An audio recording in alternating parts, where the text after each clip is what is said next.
Gürcüstan hökuməti 1 yanvar 2026-cı ildən etibarən Gürcüstan ərazisinə daxil olan xarici vətəndaşlara məcburi tibbi sığorta tətbiq edib. Bu sığorta nəyi nəzərdə tutur? Sığorta paketi 30 min lirlik tibbi sığortadan ibarət olmalıdır. Təbii ki, ora daxil olan müəyyən səhiyyə xidmətləri var.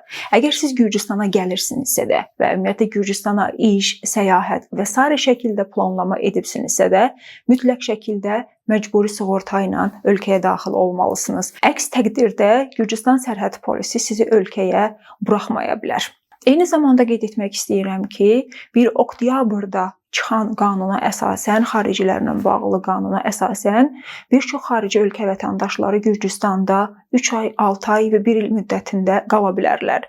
Əgər onlar bu qaydaları pozarlarsa da, ölkədən deport olunacaq və eyni zamanda cərimə olunurlar.